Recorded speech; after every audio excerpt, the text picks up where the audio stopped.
Let's imagine the three jewels in the space in front of us, ourselves surrounded by all the sentient beings.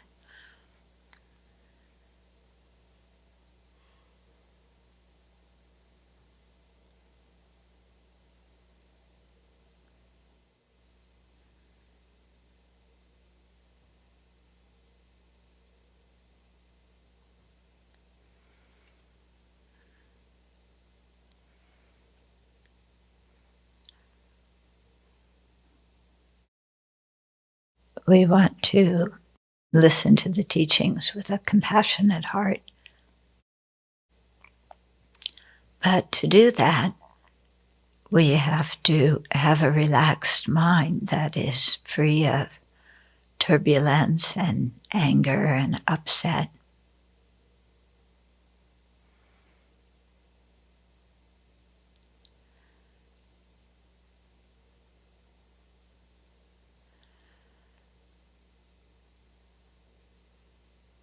So one of the things that often causes turbulence, anger, and upset is having a very judgmental mind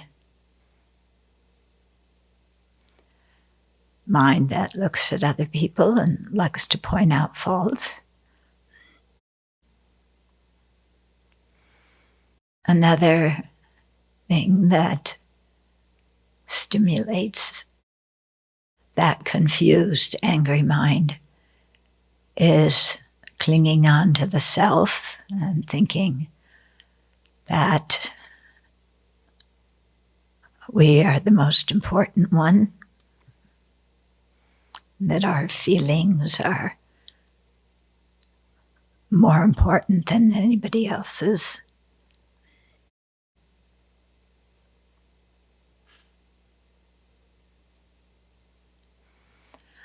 So when we look deeply into the mind that, either is self-centered or loves to criticize and judge other people, we find that that mind is exaggerating. It's not seeing things correctly. It's making up stories in some way.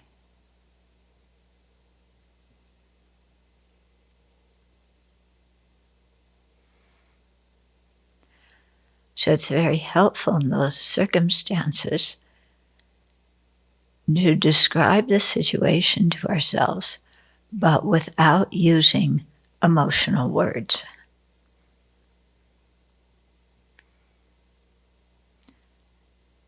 So instead of, for example, saying, "That jerk, who does he think he is cutting me off in traffic?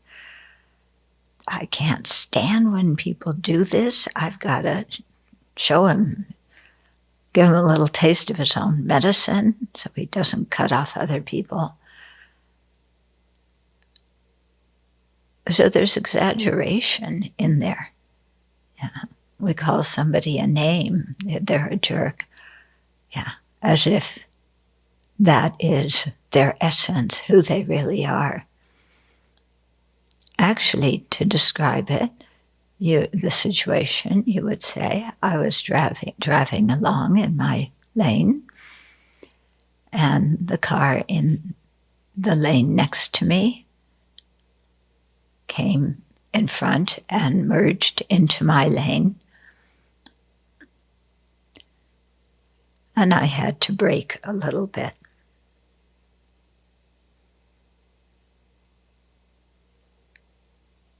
That's all. It's not like they were some big fat jerk out to get us who doesn't know how to drive and should have their license revoked and da-da-da-da-da.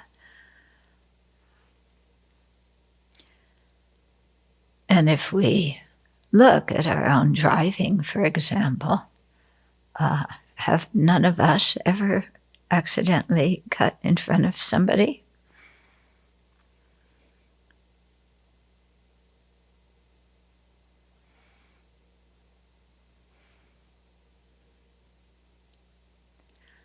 So rather than get angry and then decide to drive recklessly and cut in front of the other person in revenge, which could cause an accident in which both of you are injured,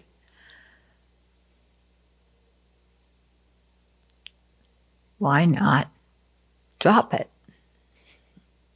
Doesn't really matter, does it?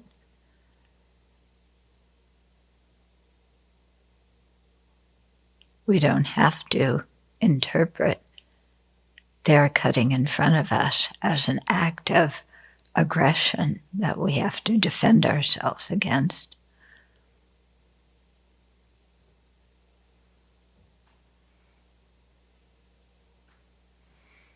And we don't really know why they cut in front.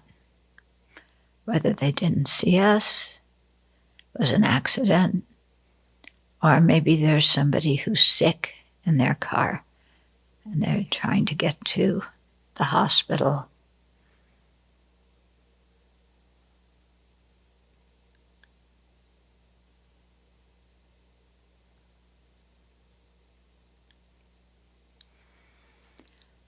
So in all these kinds of situations, we save ourselves a lot of misery if we don't dream up stories about how terrible the other person was.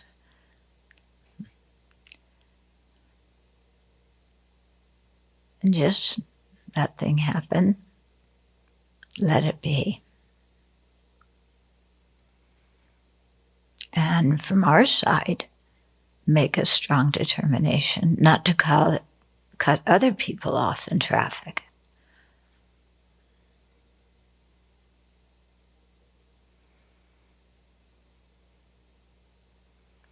So this is a comparatively simple way of calming our mind, subduing the anger. And it's worthwhile to practice that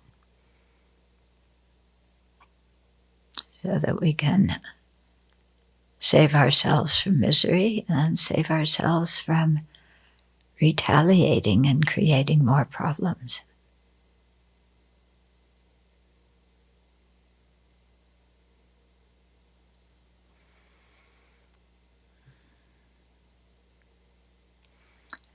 So with an aspiration that really wants to learn how to be compassionate, then let's listen to the teachings this evening.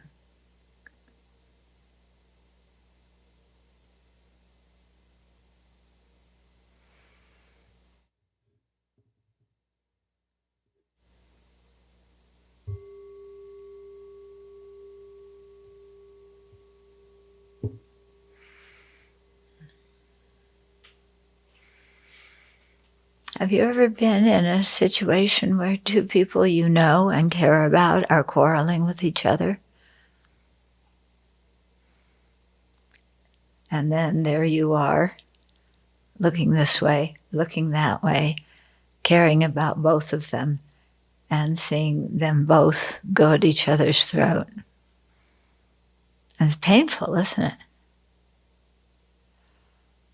But when the roles are reversed and we're one of those people and somebody else has done something that we interpret as harm, then we have no trouble at all in pouncing on the other person and causing a ruckus, and even having another friend who's friends with both me and the person I'm mad with, stuck in the middle, caring about both of us, and we're not listening to anything. So it's quite interesting. I try and do this a lot when I see different situations, is imagine myself as one of the people in the situation. And then it can help me see, somehow how ridiculous the mind is that gets upset and that gets angry and creates a big fuss about something.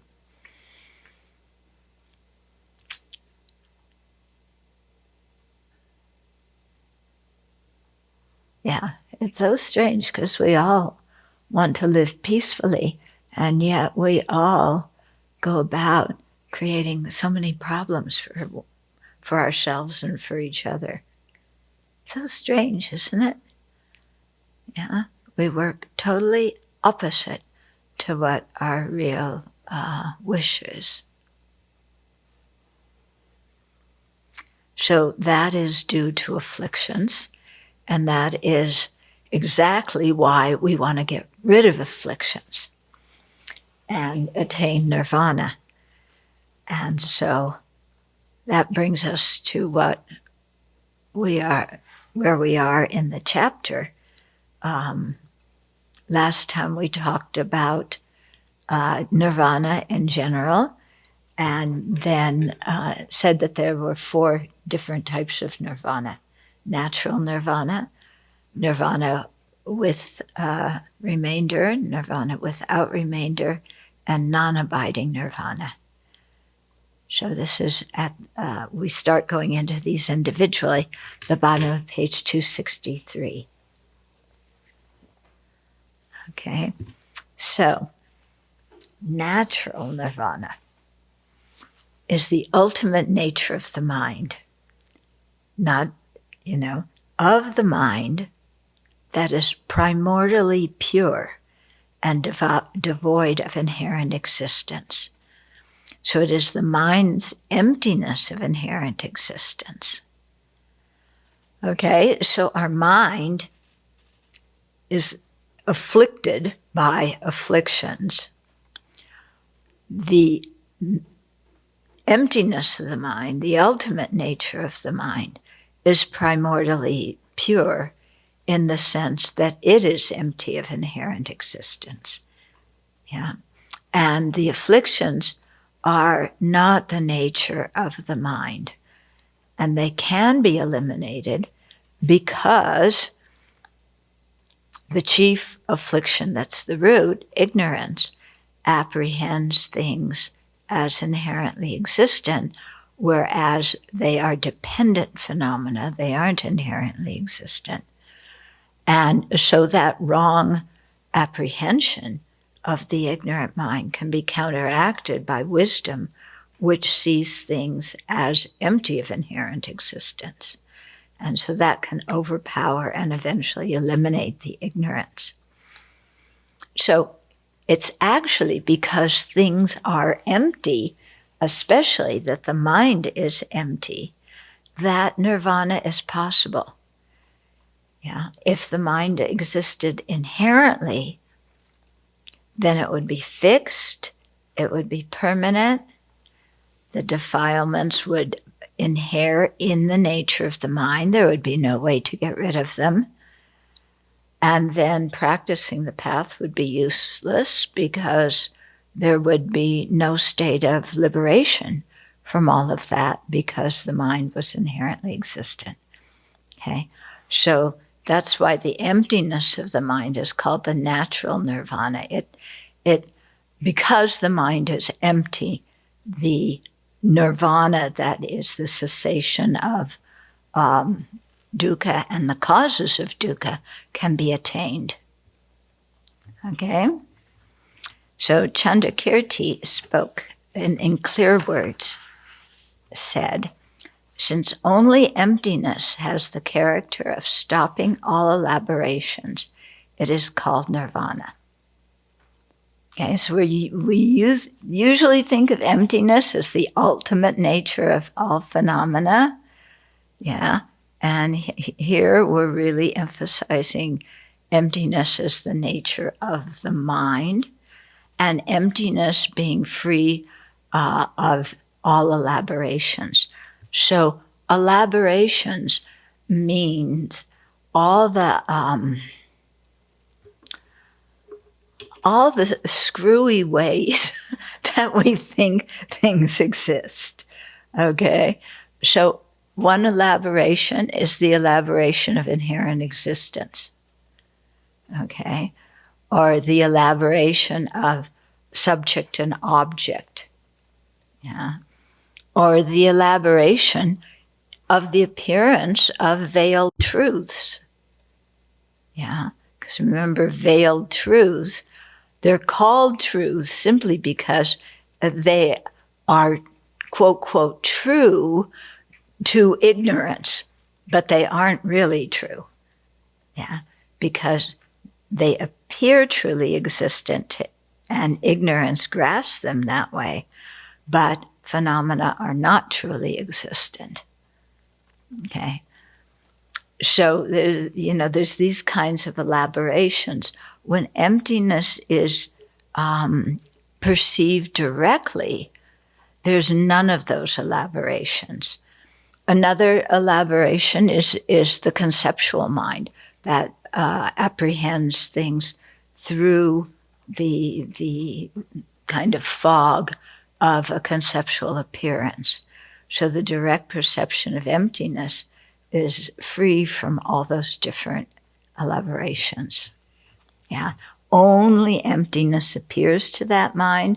Only emptiness is perceived by that mind. Yeah. And emptiness is a non-affirming negation. It's an absence.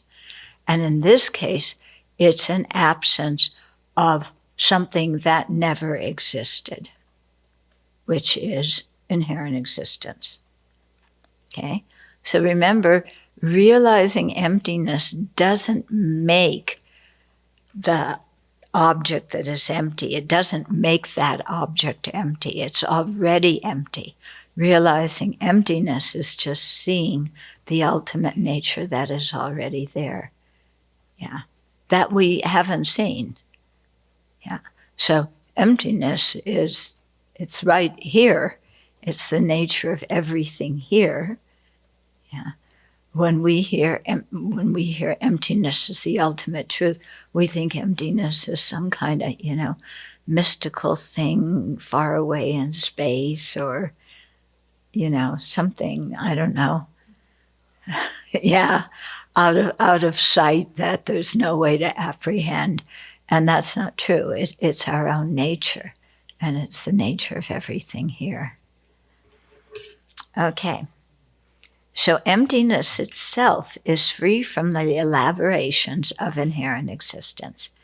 It appears in the way it exists to the main consciousness perceiving it. That is, to the wisdom directly realizing emptiness. Emptiness appears without any elaboration of inherent existence at all. Okay? So, yeah, emptiness is free from the elaboration of inherent existence. It appears the way it exists. It appears empty, and it exists. Emptiness itself is empty. Okay, so it appears empty and exists as empty to the main mind perceiving it. So this main mind is not a conceptual inferential mind. It's got to be a mind that directly realizes emptiness. With an inferential mind, yeah, there would be the appearance of inherent existence, the appearance of subject and object, the appearance of a conceptual appearance. Yeah. So when we say emptiness itself is free from all elaborations, this is what it means. All those things are not there. Okay? Natural nirvana is, so that's the section we're talking about now, is natural nirvana, is not actual nirvana. In other words, it's not the nirvana that is passing beyond the sorrow of samsara. Okay. However, as emptiness, natural nirvana acts as the basis that allows for the attainment of actual nirvana. So this is what I was saying before. Because the nature of the mind and of all other phenomena are naturally free of inherent existence, then that acts as the basis for attaining a state in which ignorance and the other afflictions have been ceased. As the primordial nature of the mind, Nirvana is a quality of the mind. So attaining nirvana does not entail procuring an external quality. Okay? You know, nirvana is not somewhere out there that you have to grab onto and have. And it's not a quality that you actively have to cultivate, like wisdom or compassion. It's just the nature of things, the quality of the mind. Okay, so rather, as the primordial nature of the mind, it is a quality of the mind. So attaining nirvana does not entail procuring an external quality. I don't know what's wrong with my voice. Rather, it involves recognizing a quality of the mind that is already present. What is that quality? Emptiness. Okay. When the mind is polluted, it is unawakened. And when it is purified, it is awakened. What is it purified of? Yeah, obscurations, self-grasping, these things. Okay. Its empty nature is present in both instances. So both when the mind is obscured, by afflictions, and when the mind is unpolluted and purified, its empty nature is there in both situations. Because the mind lacks inherent existence, it can be freed from all pollutants that are based on grasping inherent existence. Okay? So, whatever it is, magnanimous mouse is empty, because she's empty, then, if, let's see. Okay. She's empty. My mind is empty. If I grasp magnanimous mouse as something desirable that I want to possess, I gotcha. Okay. If I really notice, if I can look and see that there's absolutely no solid concrete mouse here, there's not even, not only not a real mouse here, but there's not a solid concrete stuffed mouse here either. Okay? And my mind that realizes the emptiness of magnanimous mouse, can also realize the emptiness of my own mind. And it can realize the emptiness of the ignorance too. It's not like the ignorance, anger, attachment, and other afflictions that they exist inherently. No, they are also empty. Why? Because they're dependent. Things that are dependent, things that, especially things that arise due to causes and conditions, they can't have their own inherent nature. So that's a very interesting thing to sit and ponder. Why can't something that depends on other factors not have its own nature?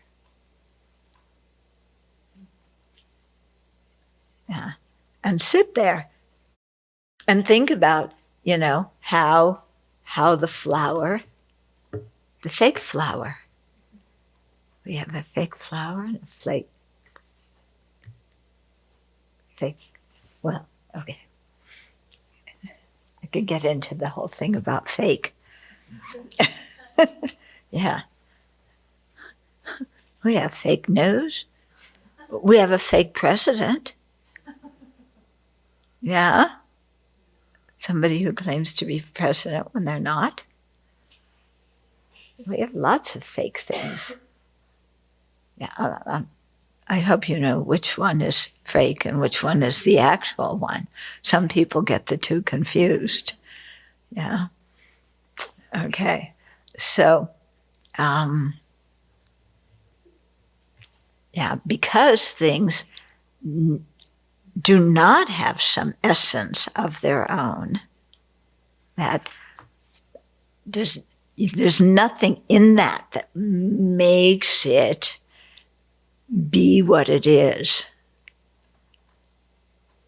Yeah, so take any object, pretend this is a real flower.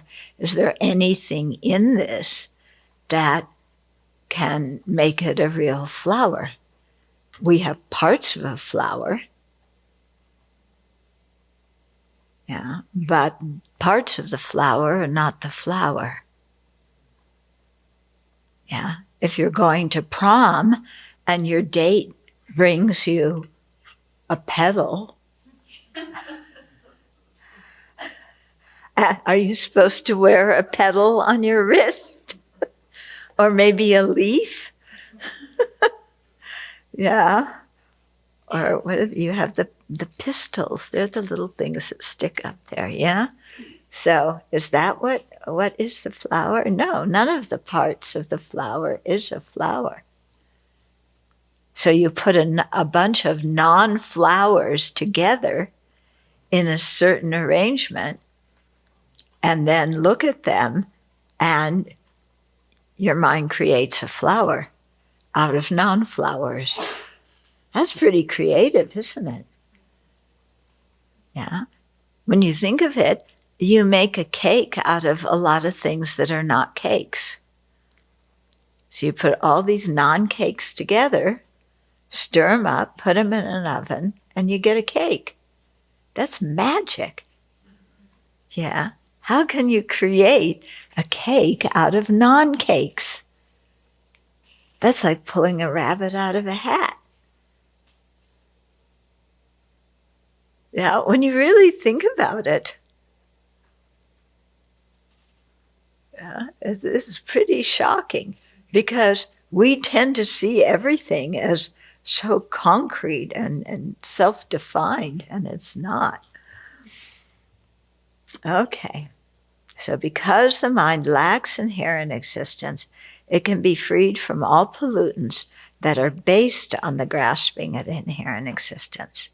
And all the afflictions are based on that grasping. In a more general way, natural nirvana refers to emptiness. Everything around us, as well as the Four Noble Truths, as well as the basis, path, and result, are empty of inherent existence. So samsara is empty of inherent existence.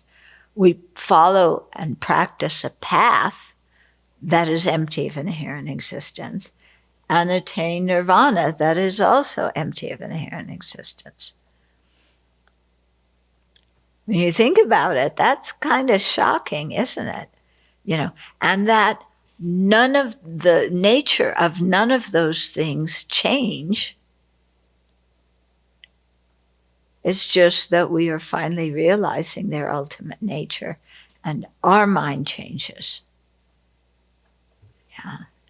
So nirvana is not two clouds up and one cloud over and like that. In this way, all phenomena can be said to possess natural nirvana or emptiness, because they're all empty. However, only sentient beings can attain the nirvana that is free of obscurations, because that nirvana is the emptiness of the purified mind. So remember last week we talked about nirvana being the ultimate nature of the mind that is free from all obscurations. So that nirvana is the emptiness of a mind. It's the natural nirvana of that mind in its purified form, but it is not the natural nirvana or the emptiness of the bell, for example. Okay, now the next two kinds of emptiness, nirvana with and without remainder. So according to the Svatantrikas and below, and I know all of you have been taking the tennis class, yeah, for your forward and your back and yeah. Yeah, so you know who the Svatantrikas are. Maybe not.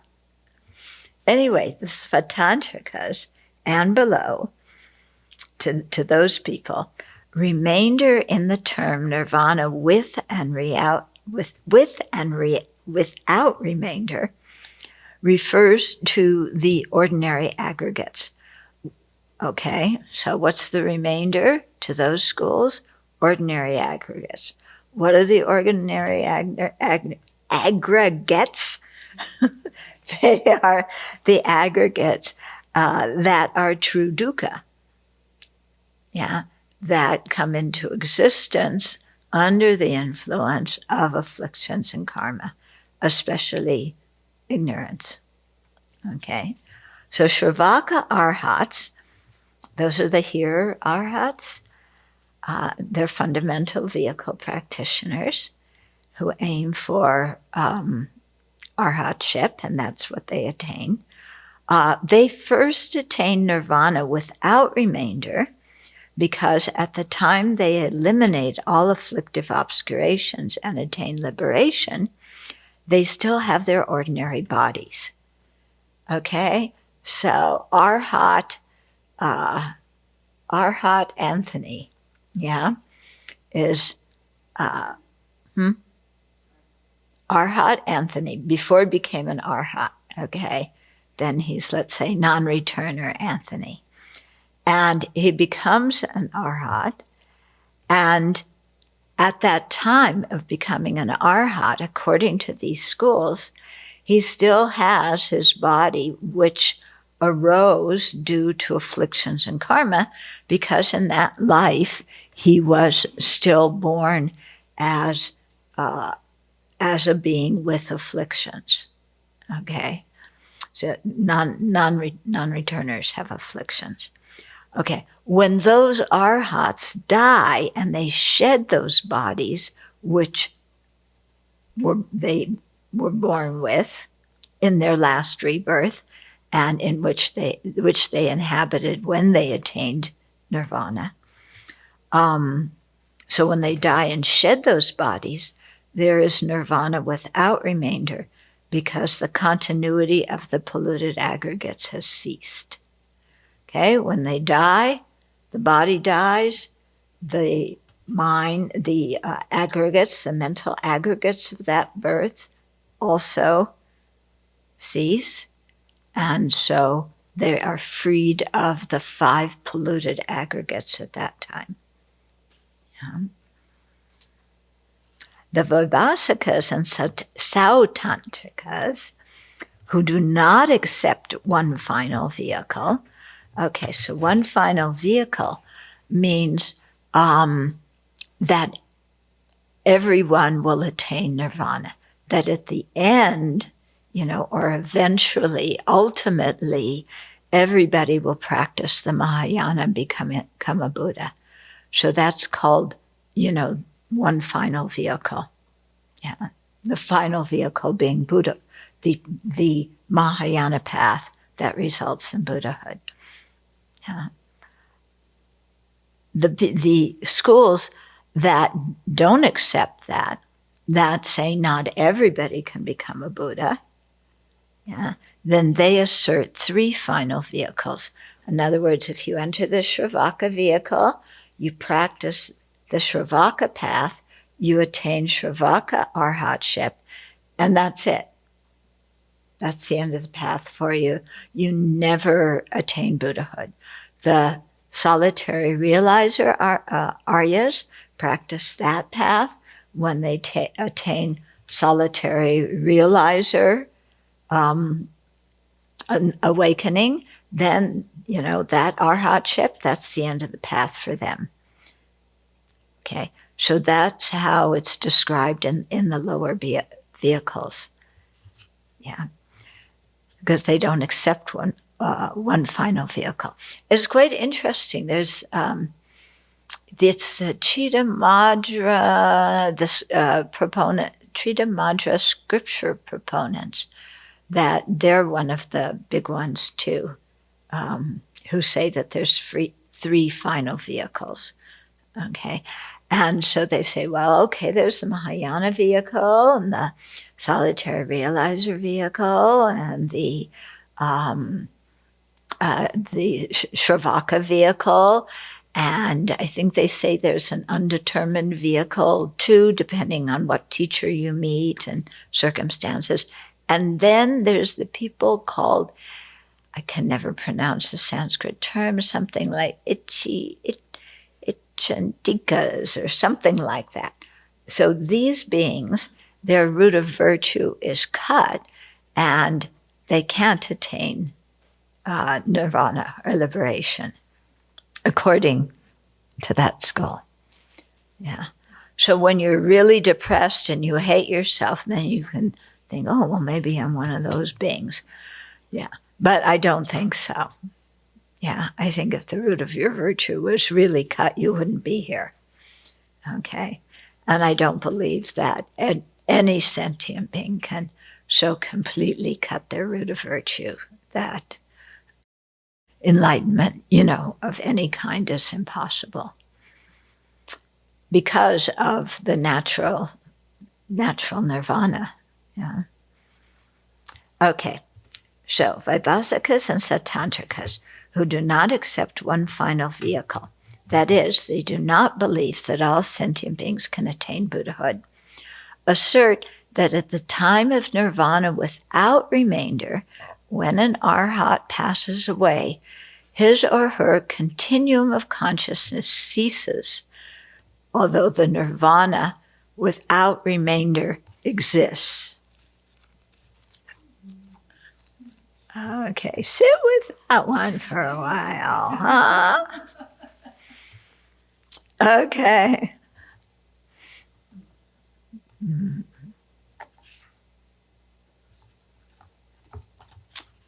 Okay.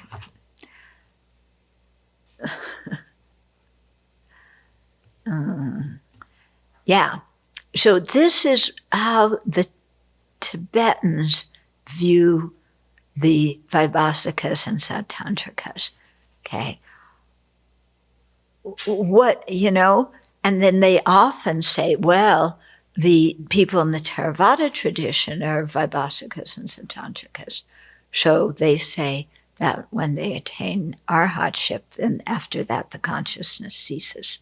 So when I was in Thailand, learning about that tradition for this series, I asked that question. Yeah.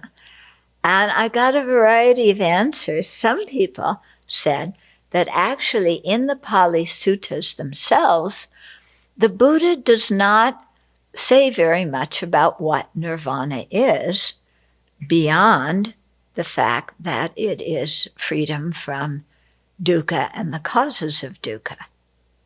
In other words, he didn't go into some philosophical something or another to describe what nirvana is. It's just the end. It's like the candle.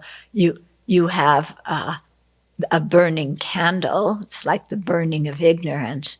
When the candle goes out, that's it. It's not that you have something else after that, after the candle goes out. So they say, it's the aggregates of the person, the continuity of the person ceases. Yeah, even the consciousness of the person ceases. So then the Prasangikas say to them, okay, if there's no continuity of the person after nirvana without remainder is attained, then who attained nirvana. And whose nirvana is that? Because if you don't have the aggregates, there's no person. So you have nirvana, but you don't have a person who has nirvana. And when you have a person, then you don't have nirvana because you still have ignorance. Okay, so that's what they say to the Theravada people. But when I was in Thailand, it was quite interesting. And those of you who have read Ajahn Mun's biography, it talks about these kinds of things too. And so there are people who say, no, the consciousness continues after the aggregates of that last rebirth cease. Yeah? And that there is some kind of continuity of consciousness in a pure form. Again, there's not a lot of discussion or elaboration on what that is, but some people don't say that everything, the continuity of the person ceases. Okay. So it's quite interesting what the different schools say to each other, and you wonder how much they actually knew about each other and how much these schools, I don't think the schools were as rigid as they are in the tenets texts. In the tenets text, they believe in this and this and this and this and this and this, But I don't think in any group you can have everybody who has every single idea being the same. Okay? I just don't think so. But the tenet system is a very good pedagogical tool by getting us to think about these different assertions and what do we think, How do we think things exist? What do we think the path entails when we're given these different outlines? Okay. So this is a lot of what the debate in the Tibetan system centers around. Why they jump up and down and clap and scream at each other. They get very involved in debate. Oh my goodness. Okay.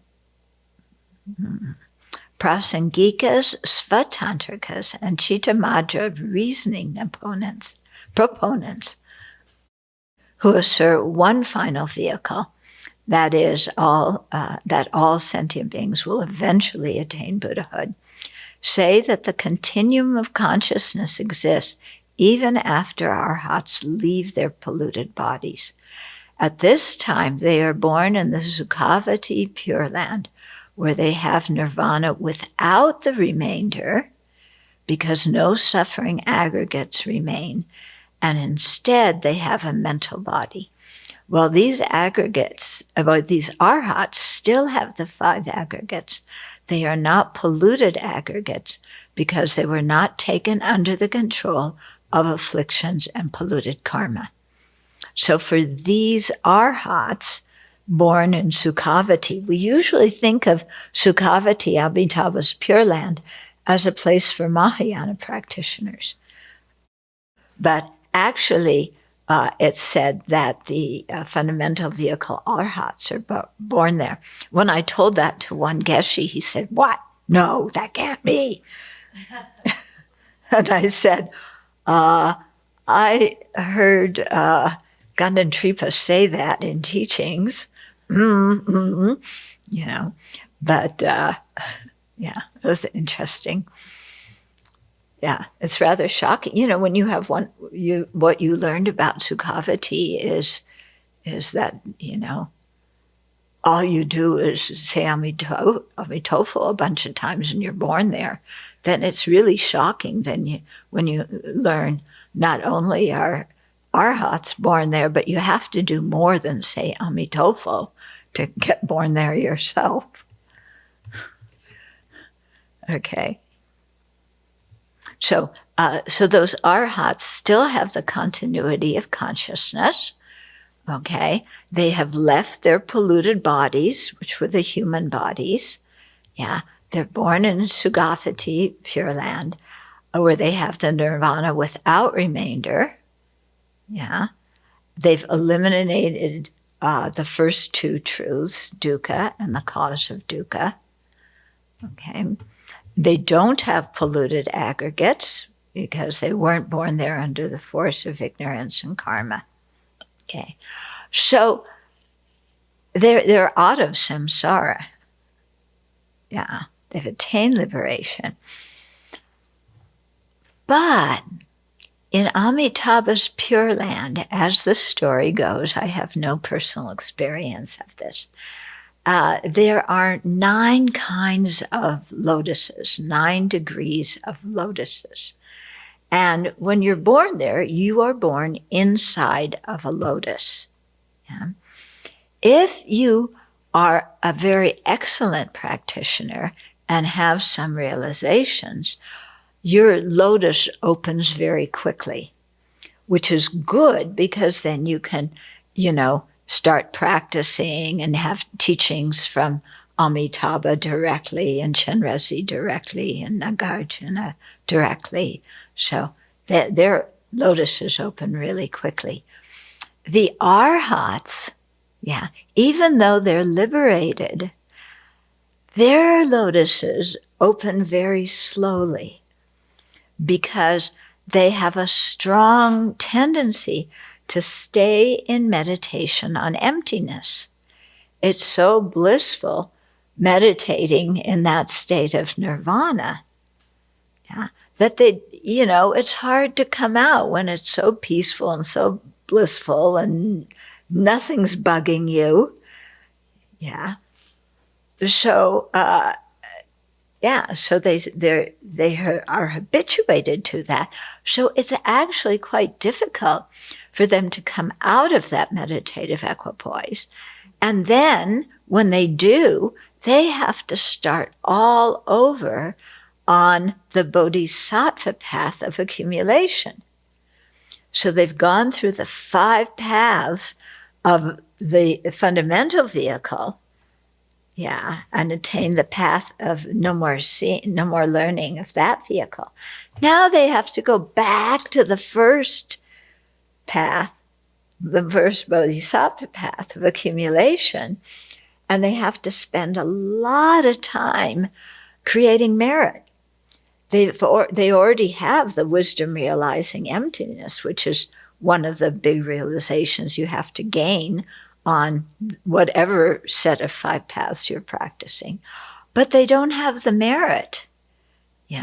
So they have to go back and then be taught how to generate bodhicitta. They have to generate bodhicitta, then practice the 6 perfections, spend 3 countless great eons accumulating merit, even though they're arhats.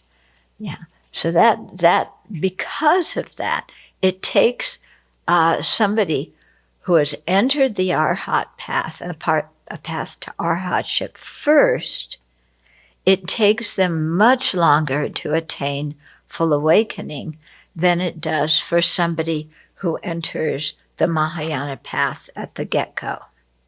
Okay.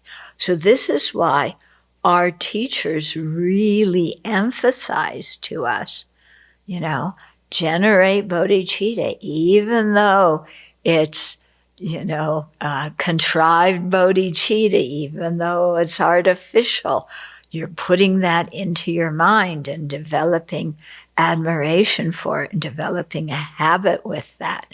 And that will actually get you to Buddhahood faster than going the route of arhatship first, which would get you out of samsara faster. So here's where you see what self-centeredness actually means, okay? The real self-centeredness that we talk about isn't just the self-centeredness that makes us attached and angry. It includes that. But here, the self-centeredness is the mind that cherishes our own nirvana above everybody else's. So with that kind of self-centeredness, you practice, either the Shravaka or the solitary realizer path, attain arhatship. Yeah, you're out of nirvana. All your friends who decided to practice, and you're out of samsara, you have attained nirvana. All your friends who decided to do the bodhisattva path, they're still, drowning in samsara. They might not have even entered the first bodhisattva path. Yeah, because you need a lot of merit just to enter the first bodhisattva path. Yeah, maybe they haven't done that. So they're still in samsara. You've attained nirvana. Yeah, but actually, those friends are going to attain Buddhahood faster than you will because of having gone the route of arhatship and then come back and gone to non-abiding nirvana. Okay, is that clear? Yeah, people have that. Okay. So they practice to where they are reborn in Sukhavati, but because they haven't done the bodhisattva path, they are then relegated back into another realm. They can't continue that path, the Mahayana path, in Sukhavati. They have to go. No, I think they probably can. The whole can. path in there. I think they probably can. They may want to go back and be born in the human realm too, but they probably could, Amitabha can certainly teach them the Mahayana path. I would think that it might be probably the best situation to be able to go on the Mahayana path in Sukhavati. That would be the best situation. Yeah. Yeah. That's why Mahayana practitioners also want to be there, be born there, because it's a very good environment for practice. What would be the cause for these Shravaka arhats to be born there if they have no aspiration? I think just because they're, I've never heard a specific cause mentioned. It seems like that's just, where they are born when they, after they leave the polluted body, that's where they're born. Why not another Pure Land? Why? Why that one? I don't know. We should look at Amitabha's vows.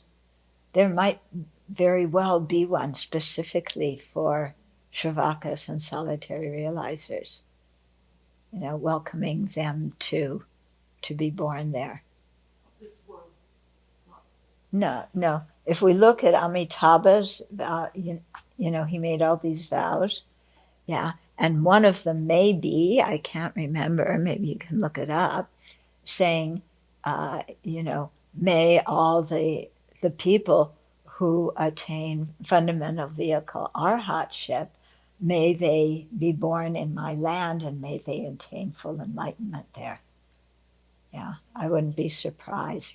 Even if it's not directly one of his vows, he may, I think Amitabha probably welcomes everybody, Mm-hmm. Yeah, on his side, I think there's no problem. It's kind of like they have no aspiration. They have no aspiration. They never thought about it, and yet, because there it's a place where they can meditate in meditative equipoise on emptiness, which is what they like to do. So when they're born in a lotus there, that's what they meditate on, until the Buddha says, okay, enough meditation. In Nirvana, there's some work to do. Okay. So maybe some of them are born in other Pure Lands, but Amitabha's Pure Land, they say ordinary beings can be born there, but of course, those arhats are aryas, they're not ordinary beings. When a bodhisattva reaches the path of no more learning and becomes a Buddha, Mm-hmm.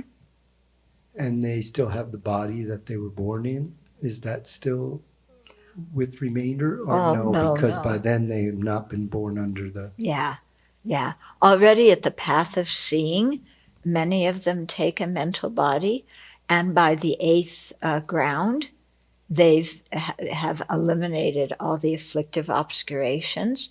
So at that level, in terms of that of being out of samsara, they're equal, you know. But of course, because of their compassion and accumulation of merit, they're seen as superior to those arhats. So when an arhat becomes liberated, Mm-hmm. and they still have the body they were born in, Mm-hmm. which is a polluted form aggregate, Mm-hmm. are the other four aggregates still polluted, or they're purified? They started out polluted. I think you've got to say that they've been purified because, you know, at least the consciousness has been purified, probably the other mental factors as well. But, you know, because sometimes it's interesting, sometimes when they say aggregates, or they just say bhumbo, you don't know whether it's singular or plural, because sometimes it refers just to the body and sometimes it refers to all five aggregates. You know, usually when they're talking about nirvana with and without remainder, they say that it's all five aggregates, but then the determining thing is whether you have the body born or not born with afflictions and karma.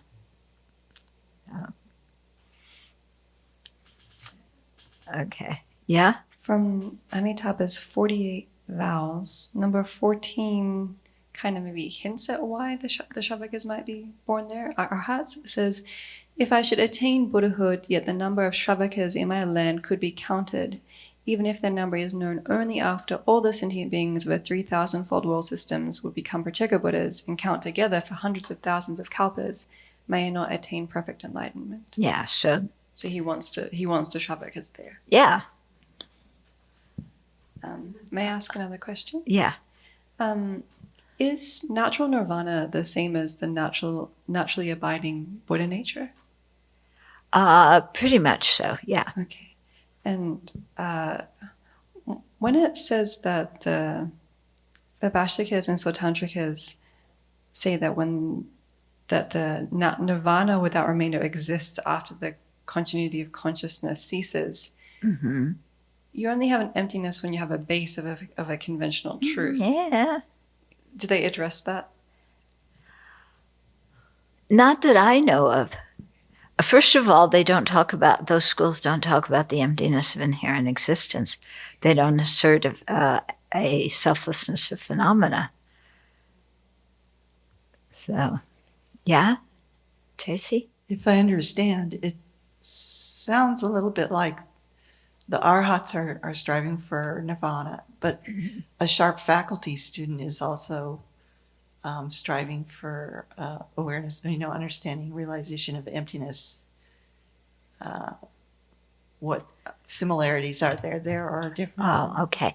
So when we talk about a sharp faculty Mahayana practitioner, we're talking about somebody who hasn't yet, at the beginning, later on they enter the Mahayana path, but at the very beginning, they haven't generated spontaneous bodhicitta and entered the Mahayana path because they want to be very clear that it's possible to attain nirvana. It's possible to eliminate the two obscurations. So in order to know that that's possible to do, they have to have an inferential understanding of emptiness. Okay, so these people, they're not like the people in the fundamental vehicle paths who never, they don't think about bodhicitta or whatever. They're just focused on their own path. These people have heard of bodhicitta. They admire bodhicitta. They want to enter the Mahayana path. Okay, so they have all of that in their mind already.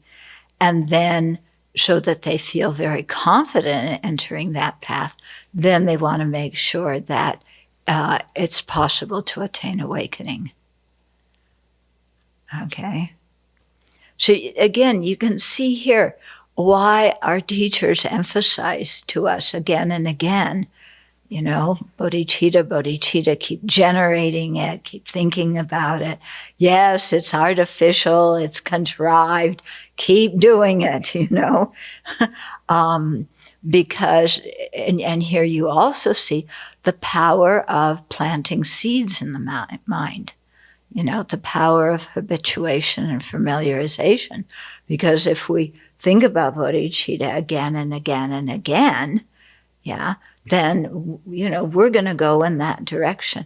Whereas if you don't know about it, you don't think about it, you look, or you hear something about it and you say, it just takes so long to attain enlightenment that way. And I'll benefit sentient beings more by getting myself out of samsara ASAP, So if you have that mind, then, you're not really interested in the Mahayana path and in generating bodhicitta.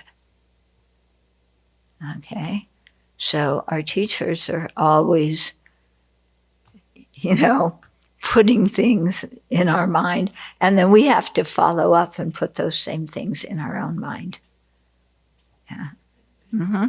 Puzzling a little bit about it must be so if you have a mental body and you've reached that place, you still necessarily have to be in a place, right? I mean, like a Buddha.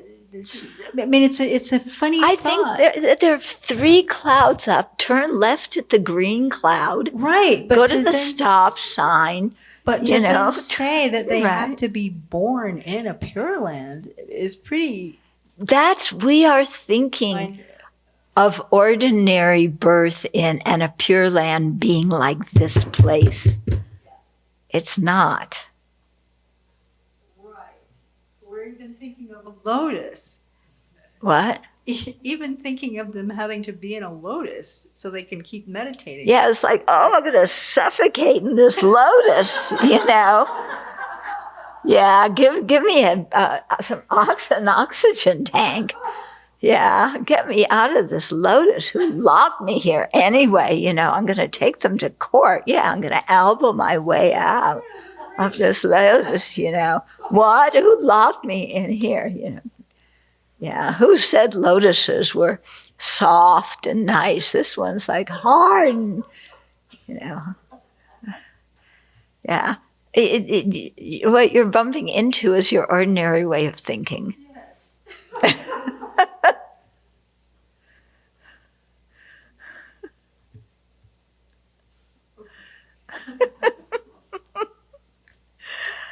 Okay, let me find a good stopping place. Okay.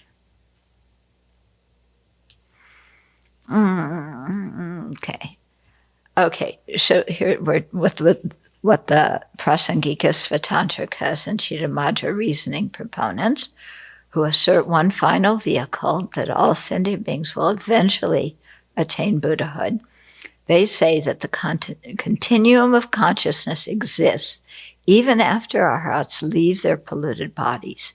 At this time, they are born in the Sukhavati Pure Land, where they have nirvana without remainder because no suffering aggregates remain, and instead they have a mental body. While these aggregates still have these arhats still have the 5 aggregates, they are not polluted aggregates because they were not taken under the control of afflictions and polluted karma. In Sukhavati, these arhats stay in meditative equipoise on emptiness for eons. Yeah. In time, the Buddhas will wake them from their meditative equipoise, teach them the Mahayana doctrine, and cause them to follow the bodhisattva path to full awakening. These arhats then generate bodhicitta and enter the bodhisattva path of accumulation. Unlike bodhisattvas who initially enter the bodhisattva path of accumulation and practice for 3 countless great eons, to attain awakening. These arhats who later become bodhisattvas require a much longer time to attain awakening, full awakening, because the habituation of seeking only their own liberation is very strong. Okay. In the process of practicing the bodhisattva path, they often spend long periods of time in meditative equipoise on emptiness because they are captivated by the bliss of personal peace. It is difficult for them to generate great compassion and the great resolve that takes the responsibility for the welfare of all sentient beings. Okay? Prasangikas have a unique meaning for nirvana with and without remainder. Okay? This is another way of talking about those two terms. Here, remainder refers to the appearance of inherent existence and the dualistic appearance of subject and object. So that's nirvana with the remainder. Those are the remainders. Okay? Nirvana without remainder is the final true cessation when arhats have completely overcome afflictive obscurations and attain nirvana, passing beyond sorrow, where sorrow indicates the afflictive obscurations. Okay, so this occurs during meditative equipoise on emptiness. This nirvana is free of the remainder of dualistic appearance and the appearance of inherent existence. Later, upon arising from meditative equipoise on emptiness, arhats again experience the false appearance of inherent existence due to their cognitive obscurations. Okay, this is the nirvana with the remainder of the appearances of inherent existence and of subject-object duality. Okay? So that way of speaking about the remainder, as being the appearance of inherent existence and subject-object duality, that's unique to the Prasangika system. Okay. Yeah? So this Prasangika presentation is, here you're mentioning arhats, but it would be the same with bodhisattvas, that they, during equipoise, there's no appearance of inherent existence, but until they're Buddhas, when they come out of equipoise, there's still the appearance. Yeah. So it's not just arhats, it's Yeah, but here, Arya beings besides Buddhas. yeah, but here it's really emphasizing, that arhats, they've, because usually nirvana is, so supreme, they've attained nirvana, but they still have the cognitive obscurations. So it's emphasizing that point.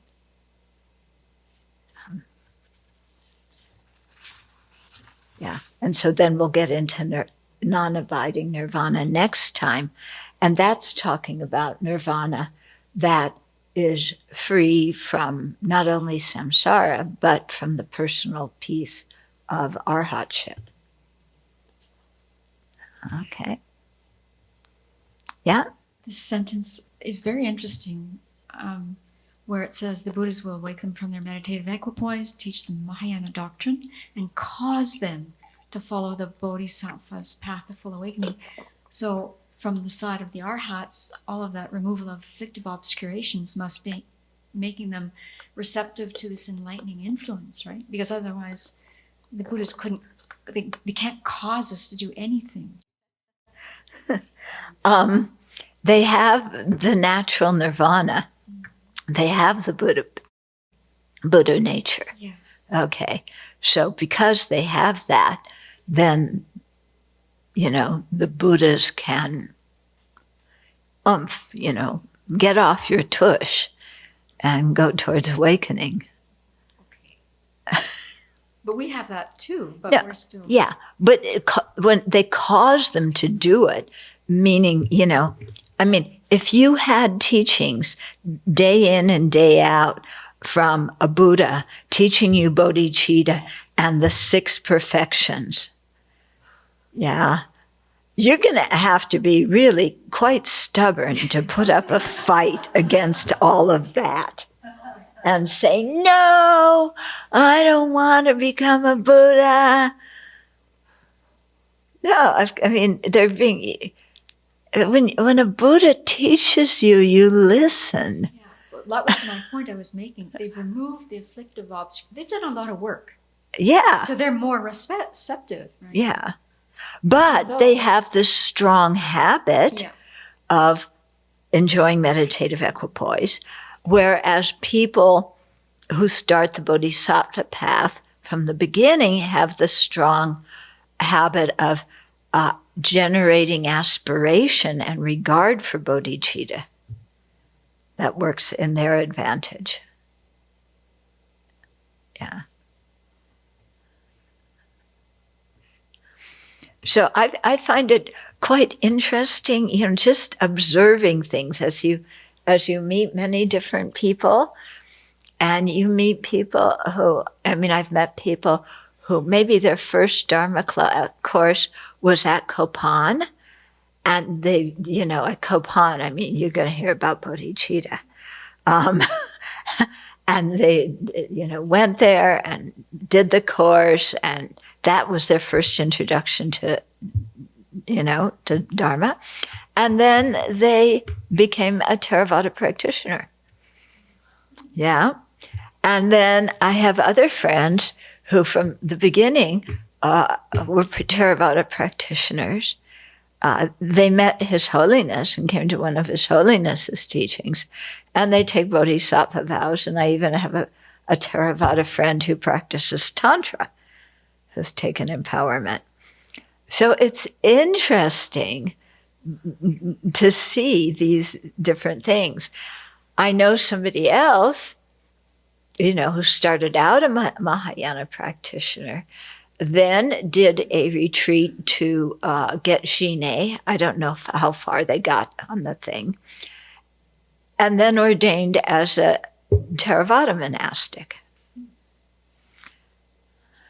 So, when they talk about indefinite lineage, or they talk about confused minds, or, all these things, you can see that in the lives of actual people you meet, And when I was in Thailand, some of the monks there, the Inji monks, were quite interested in bodhicitta and what we practice, and asked me lots of questions. And another monk there said, this is baloney, like 3 countless great eons, and Nagarjuna, he lived so far, he lived centuries after the Buddha. How can you trust what he said?